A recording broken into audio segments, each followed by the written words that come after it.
Hello friend, good evening. आज लग रहा है लॉकडाउन हुआ है।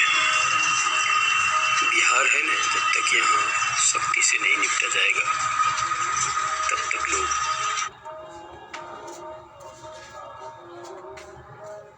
रास्ता पकड़ने वाले कर दिया गया है। Hello friend, good morning, have a nice day to all of you. हमें लगता है, मैं खुद महसूस कर रहा हूँ कि रात 8 बजे अपने यशस्वी प्रधानमंत्री मोदी जी के इस कठोर कदम से हम भारतवासियों को एक शौक सा लगा। लेकिन मैं आपसे विनती करता हूँ,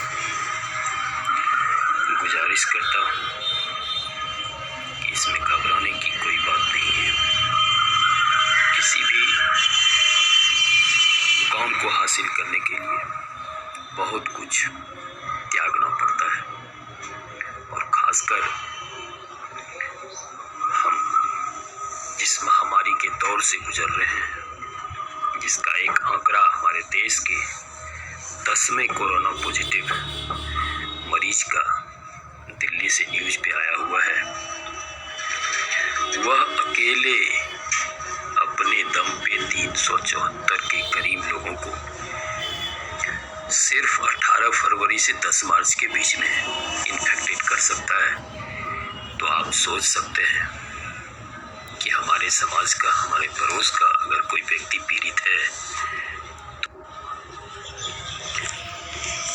तो मैं बताना आपको चाह रहा था, किसी भी खास मुकाम को पाने के लिए बहुत कुछ त्यागना पड़ता है, खोना पड़ता है, और हमें इस कष्ट को त्याग ही समझना चाहिए, क्योंकि जो महामारी है या किस समय किसको कैसे हो जाएगा हमें पता भी नहीं चलेगा। और हम लोग पढ़ाते हैं कि एंटीबायोटिक भी वायरल डिजीज में काम नहीं करता है, और ये तो कोरोना वायरस ही है। इसलिए कुछ दवाइयों का नाम आते रहता है, ये है वो है। हमारे प्रधानमंत्री भी कह रहे थे कि अफवाह के किसी दवा का उपयोग नहीं करना है, नहीं तो वो हमारे लिए घातक हो जाएगा। एकमात्र उपाय सोशल आइसोलेशन है, सामाजिक परिवेश में अपने आप को एक दूसरे से दूर रखने का है। हमारे समाज में पहले एक कुरीति थी छुआछूत का, अब वो कुरीति भले समाप्त हो चुका है राजा राम मोहन राय जी के योगदान से, लेकिन रोग ऐसा आ गया है जो दुनिया में पहली बार कोरोना आया है, और यह उस कुरीति को सिरोधार्य कर रहा है। छुएंगे तो हो जाएगा। अब छूने में फर्श को छू सकते हैं, दीवार को छू सकते हैं, अपने दरवाजे के हैंडल को छू सकते हैं, कहीं भी हमें हो जाएगा। ये काफ़ी कष्टकारक है, और इसके लिए हमें विलगाव मेंटेन करना होगा। मुझे याद है एक रोग हुआ करता था, बुखार, जिसका नाम मियादी था, और मैं अपनी आप बीती बताता हूँ। मेरे दोस्त का एक भतीजा भागलपुर के जाने माने फिजिशियन एम शंकर शर्मा के यहाँ मैं एडमिट कराने गया था, और 1300 रुपये का इंजेक्शन आज से 10 साल पहले पर डे दिया जाता था, लेकिन 7 दिन तक उसमें कोई सुधार नहीं हो रहा था। बच्चे के पिता घरेलू डॉक्टर थे, वे उनको लेकर पटना गए, और वहाँ वही दवा, उससे कम पावर की दवा चलाई गई।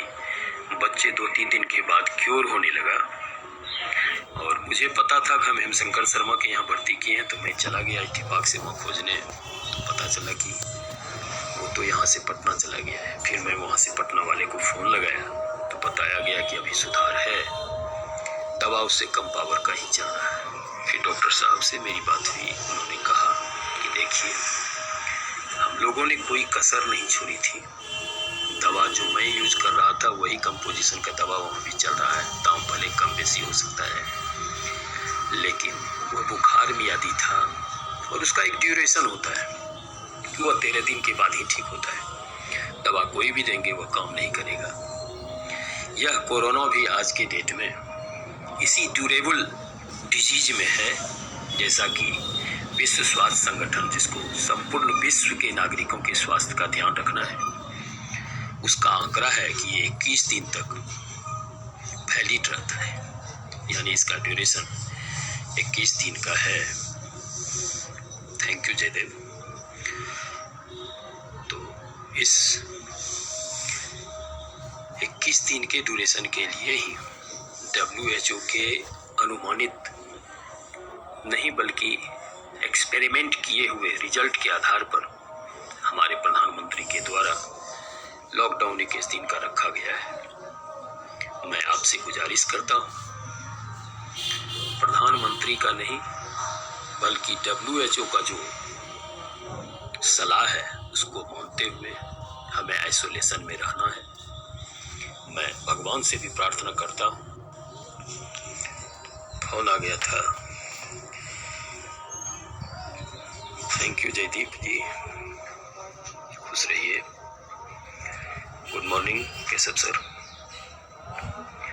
ये ड्यूरेबल डिजीज है और इस ड्यूरेशन को, थैंक यू आदित्य, डिजीज को ड्यूरेशन तक दवा भी काम नहीं करेगा, तो फिर जो उपाय है इस उपाय को हमें अप्लीकेबल करना चाहिए, उपयोग में लाना चाहिए। वरना जो उदाहरण दिल्ली का आया हुआ है 10वें मरीज का, तो उस प्रकार का मरीज अगर हमारे समाज में एक आध आ जाए तो सोच सकते हैं कि पूरा गांव का गांव जो आज इटली का हाल है कि लाश उठाने वाले लोग भी नहीं मिल रहे हैं, स्थितियां वैसी हो जाएगी। इस स्थिति से निजात पाने के लिए मैं भगवान से प्रार्थना करता हूं कि आपके बीच ऐसा हिम्मत जज्बा उत्पन्न हो कि आप इस लॉकडाउन में भागीदार बनकर सरकार के साथ साथ खुद को, अपने समाज को, पूरे देश की जनता को बचाने का काम करेंगे।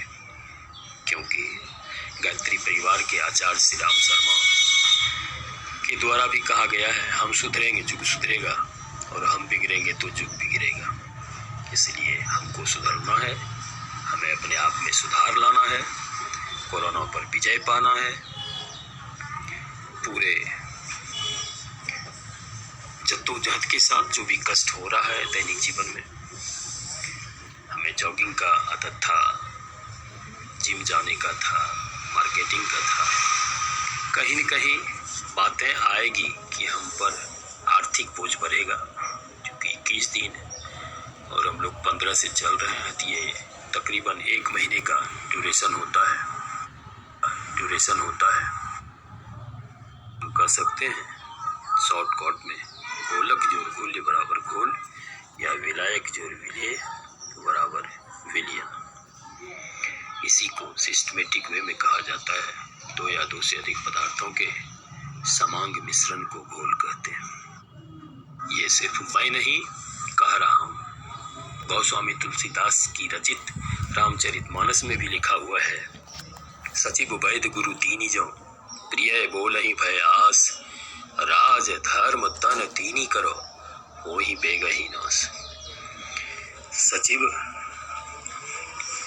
यानी हमारे प्रधानमंत्री नरेंद्र मोदी जी, वैद पीड़ित हो जाने के बाद हम जिस डॉक्टर के पास जाएंगे, तीसरा गुरु, वो हो सकता है मैं आपका गुरु नहीं हूँ, आपके जो भी इष्ट देव होंगे।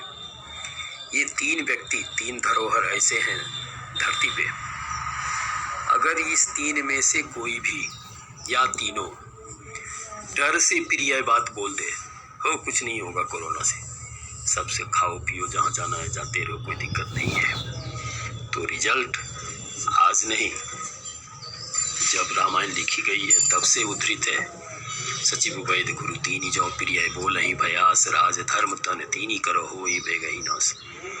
यदि सचिव वैद और गुरु ये तीनों डर से प्रिय बात कह दे, हमारे गलती को स्वीकारने लगे, तो राज, सत्ता और जो हमारा धर्म है, मानव धर्म तथा हमारा शरीर वेगहि नाश, बिना किसी कष्ट का, बिना कुछ लिए दिए समाप्त हो जाएगा। इस समाप्ति को बचाने के लिए मैं आपसे गुजारिश करता हूँ कि आप कोरोना से लड़ने के लिए सरकार के 21 दिन के लॉकडाउन में सहयोग करें। इसी आशा विश्वास के साथ आगे अब मैं आपको योजना अनुसार आपके पढ़ाई को तरोताज़ा रखने के लिए, जैसा कि विदित है, दूसरे अध्याय घोल या विलयन का चर्चा करने वाला हूँ। और इस कड़ी में सबसे पहला प्रश्न होगा, घोल किसको कहते हैं? हमें पता है कि हम जहाँ रहते हैं वह कोचिंग में रहें, घर में रहें, स्कूल में रहें या किसी समारोह में कहीं दूसरी जगह भी क्यों न हो, धरती के किसी कोने पर हैं, तो हमारे चारों ओर 3 प्रकार के पदार्थ रहते हैं, तत्व, यौगिक और मिश्रण। इसमें जो तीसरा पदार्थ है मिश्रण, उसी का एक प्रकार है घोल, जिसकी परिभाषा होती है 2 या 2 से अधिक पदार्थों के समांग मिश्रण को घोल कहते हैं। एटलीस्ट 2 पदार्थ होना चाहिए घोल बनने के लिए, और इस दोनों पदार्थ का अलग अलग नाम होता है। एक का नाम घोलक या विलायक होता है, दूसरे का नाम घुल्य या विलेय होता है। इस आधार पर हम कह सकते हैं शॉर्टकट में घोलक जोड़ घुल्य बराबर घोल या विलायक जोड़ विलेय बराबर विलयन। इसी को सिस्टमेटिक वे में कहा जाता है। 2 या 2 से अधिक पदार्थों के समांग मिश्रण को घोल कहते हैं।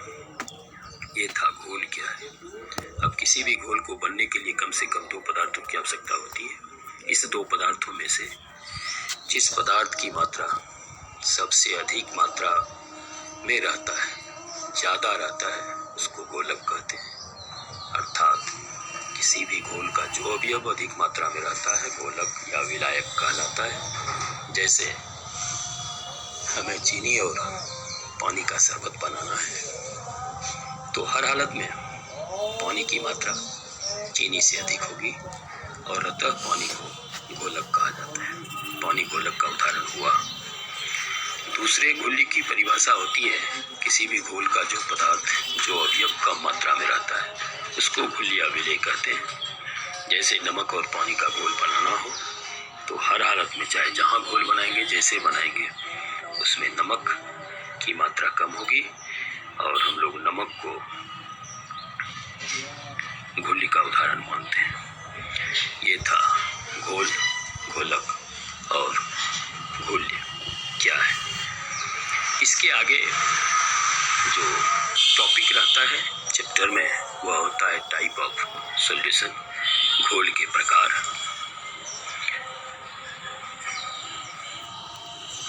इस घोल के प्रकार के कई बेस हैं क्लासिफिकेशन करने के, जिसमें पहला आधार है घोलक की प्रकृति के आधार पर, on the basis of nature of solvent. These are of 2 types. घोलक की प्रकृति के आधार पर घोल 2 प्रकार के होते हैं। पहला होता है जलीय घोल और दूसरा होता है निर्जलीय घोल। जलीय घोल जिसका अंग्रेजी एक्वस सॉल्यूशन है, जैसा कि नाम से ही जाहिर है, एक्वा से डिराइव्ड है, एक्वा का अर्थ होता है पानी। जिस घोल का निर्माण घुल्य को पानी में घुलाकर बनाया जाता है उसे घोलक कहते हैं, उसे जलीय घोल कहते हैं। जिस घोल का निर्माण घुल्य को पानी में घुलाकर किया जाता है उसे जलीय घोल कहते हैं, और जिस घोल का निर्माण पानी के अलावे किसी दूसरे घोलक में घुलाकर किया जाता है उसे निर्जलीय घोल कहा जाता है, नॉन एक्वस सॉल्यूशन कहा जाता है।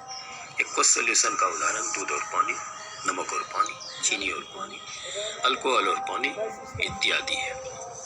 बात करें निर्जलीय घोल का, यदि क्लोरोफॉर्म को एसीटोन में घुलाया जाता है, किरासन तेल में अलकतरे को घुलाया जाता है,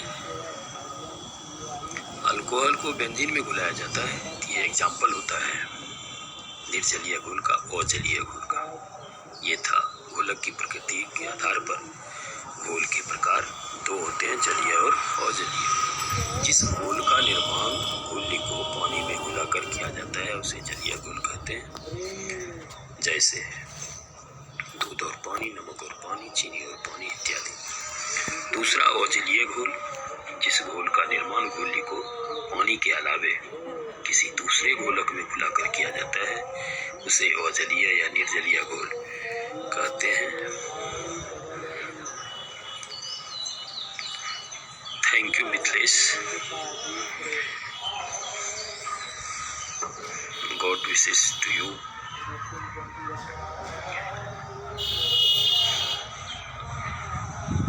अजलीय, जिस घोल का निर्माण घोली को पानी के अलावे किसी दूसरे घोलक में घुलाकर करें, जैसे अलकतरा को किरासन तेल में घुलाना है, अल्कोहल को एसीटोन में घुलाना है, क्लोरोफॉर्म को बेंजीन में घुलाना है, ये एग्जाम्पल हो जाएगा अजलीय या निर्जलीय घोल का। दूसरा जो घोल के प्रकारों के बांटने का तरीका है वह है नंबर ऑफ कंपोनेंट, अवयवों की संख्या के आधार पर। पहला प्रकार होता है द्विअंगी घोल, बाइनरी सॉल्यूशन, जिस घोल का निर्माण सिर्फ दो अवयवों से होता है। जिस घोल के दो और केवल दो ही अवयव होते हैं, जैसे दूध और पानी, नमक और पानी, चीनी और पानी इत्यादि, द्विअंगी घोल के उदाहरण। दूसरा प्रकार त्रिअंगी घोल का होता है, जिस घोल के तीन अवयव होते हैं, जिस घोल में तीन कंपोनेंट होता है, जैसे शरबत, चीनी, पानी और नींबू के रस का शरबत बनाया जाए तो इसमें तीन अवयव है और तीनों एक ही घोल में मिला हुआ, इसलिए इसको त्रिअंगी घोल कहेंगे। तीसरे प्रकार का नाम है चतुसंगी घोल, ट्राउटनरी सॉल्यूशन, जिस घोल के चार अवयव होते हैं, जैसे हम ठंडा पीते हैं, सोडा वाटर पीते हैं, इसमें CO2 गैस, चीनी, पानी और खास फ्लेवर होता है, तो ये ठंडा पे चतुसंगी घोल में आता है। इसके अलावे बहुअंगी घोल होता है, चार के अलावे भी यदि अवयव किसी घोल का हो तो वह बहुअंगी घोल के उदाहरण में आता है। Thank you Mithilesh, I also miss you. ये बहुअंगी घोलों का प्रकार था। इससे आगे इस घोल का जो प्रकार है वह सांद्रण के आधार पर भी होता है और वह तीन होता है, जिसमें हम लोग पहले घोल का नाम संतृप्त घोल, सैचुरेटेड सॉल्यूशन कहते हैं, जिसकी परिभाषा होती है स्थिर ताप और ताप पर जिस घोल में और अधिक घोली को नहीं घुलाया जा सकता है। ऐसा घोल जिसका टेम्परेचर और प्रेशर कांस्टेंट रहे, उसमें और अधिक घोली को घुलाना चाहे और वह नहीं घुलता हो तो उसको संतृप्त घोल कहा जाता है। दूसरा होता है असंतृप्त, जिस घोल में स्थिर ताप और ताप पर और अधिक घोली को घुलाया जा सकता है वह असंतृप्त घोल कहलाता है। जैसे हम लोगों को पूछा जाता है यदि हमें भूख लगी होती है तो कहते हैं भूख लगा हुआ है, तो वो असंतुष्ट असंतृप्त का कंपेरिजन करता है। और यदि पेट भरा होता है तो हम कहते हैं भूख नहीं लगी है या नहीं खाएंगे, तो वो संतुष्ट होने का लक्षण है। ये था संतृप्त और असंतृप्त। एक तीसरी प्रकार का भी घोल होता है जिसको हम लोग अति संतृप्त कहते हैं, सुपर सैचुरेटेड कहते हैं। यह घोल ऐसा होता है जिसको कांच की छड़ से चलाते रहें या स्थिर छोड़ दें, इसके खास अवयव यानी घोल अलग होने लगे तो उसे अति संतृप्त घोल कहा जाता है। यह था सांद्रण के आधार पर घोल के इस प्रकार अब अवयवों के नेचर के आधार पर, अवयवों के क्वालिटी के आधार पर घोल कुल 9 प्रकार के होते हैं। पदार्थों की जो मुख्य 3 अवस्थाएं होती है, ठोस, द्रव और गैस।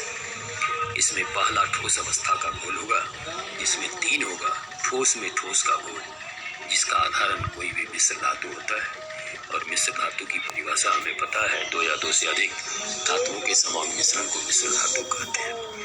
और ये भी हमें पता है कि पारा को छोड़कर सभी धातुएं ठोस होती हैं।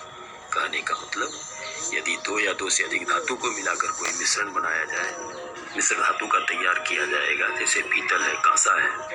पीतल में तांबा और जस्ता रहता है, जिसमें तांबा 80% और जस्ता 20% रहता है। इसी तरह कांसा जो तांबा और टीन से बना हुआ है, जिसमें तांबा 88% और टीन 12% रहता है। सोल्डर वायर है, स्टेनलेस स्टील है, लोहा, निकेल और क्रोमियम से मिला बना, जिसमें 78, लोहा, क्रोमियम 18 और निकेल 4% रहता है। ये सोल्डर वायर में पीबी और एसएन होता है, पीबी 90 और एसएन 10% रहता है। ये था ठोस में ठोस के घोल का उदाहरण। Thank you Rahul ji. अब ठोस में द्रव के घोल की बात करेंगे, यानी ऐसा घोल जिसका घोलक ठोस और घुल्य द्रव होता हो, तो वह ठोस में द्रव का घोल कहलाएगा। जैसे अमलगम, और अभी तुरंत हम लोग जान रहे थे, बताया जा रहा था आपको कि सिर्फ 12 द्रव अवस्था में रहता है, और अमलगम के लिए अनिवार्य शर्त है कि एक अवयव पारा जरूर हो। कोई भी अमलगम, सोडियम अमलगम रहे, जिंक अमलगम रहे, कैल्शियम अमलगम रहे, पोटासियम अमलगम रहे, वहाँ एक अवयव पारा होगा जो द्रव अवस्था में रहता है। तो ये हो गया ठोस में द्रव का घोल। बात करेंगे ठोस में गैस के घोल का। हम अधिशोषण और अवशोषण के बारे में आगे बढ़ेंगे। तो अधिशोषण में जो प्रोसेस है, उसमें कोई भी गैस किसी ठोस या द्रव के सतह पर जमा होता है। चारकोल जो कोयले का पक्का रूप होता है, ये CO2 गैस को अवशोषित करता है। पैलेडियम धातु हाइड्रोजन गैस को अधिशोषित करता है। इस तरह पैलेडियम और हाइड्रोजन गैस का जो मिश्रण है, वह ठोस में गैस का उदाहरण है। चारकोल पे CO2 गैस का जो अधिशोषण है, वह ठोस में गैस का उदाहरण है। यह था ठोस अवस्था के 3 घोल। अब आएंगे द्रव अवस्था के 3 घोल। द्रव में द्रव का घोल, अल्कोहल में पानी मिला दें, नींबू के रस को पानी में मिला दें, ये द्रव में द्रव का घोल कहलाएगा। दूध में पानी मिला दें, हर हालत में दूध अधिक और पानी कम होगा, यानी एक घोलक और दूसरा घुल्य होगा। इसे द्रव में द्रव के घोल के उदाहरण के रूप में ले सकते हैं। दूसरा द्रव में ठोस का घोल आएगा, जैसे पानी में चीनी मिलाएंगे, पानी में नमक मिलाएंगे, ये द्रव में ठोस का घोल कहलाएगा। द्रव में गैस के घोल की बात आएगी। हमें पता है कि पानी में ऑक्सीजन घुला रहता है, जिस ऑक्सीजन के चलते जलीय जीव जिंदा रहते हैं। तो ये पानी और ऑक्सीजन का जो मिश्रण है, वह द्रव में गैस के घोल का उदाहरण है।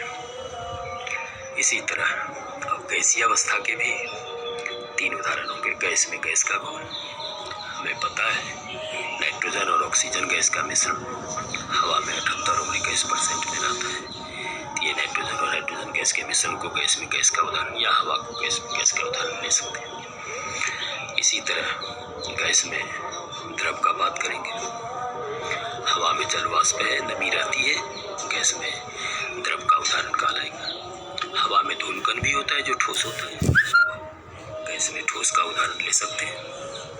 या जिस पैलेडियम और हाइड्रोजन गैस की बात हम करते हैं, यदि वहाँ हाइड्रोजन गैस अधिक हो जाए, पैलेडियम कम हो जाए, तो उसको गैस में ठोस के घोल के एग्जाम्पल में ले सकते हैं। सिर्फ कंपोजिशन चेंज हो जाएगा। ऐसा घोल जिसका घोलक गैस और घुल्य ठोस हो, वह गैस में ठोस का घोल कहलाएगा। ऐसा घोल जिसका घोलक गैस और घुल्य द्रव हो, वह गैस में द्रव का घोल कहलाएगा। और ऐसा घोल जिसका घोलक और घुल्य दोनों गैस हो, उसको गैस में गैस का घोल कहते हैं। इसी तरह द्रव में द्रव के लिए घोलक और घुल्य दोनों को द्रव होना है। द्रव में ठोस के लिए घोलक द्रव और घुल्य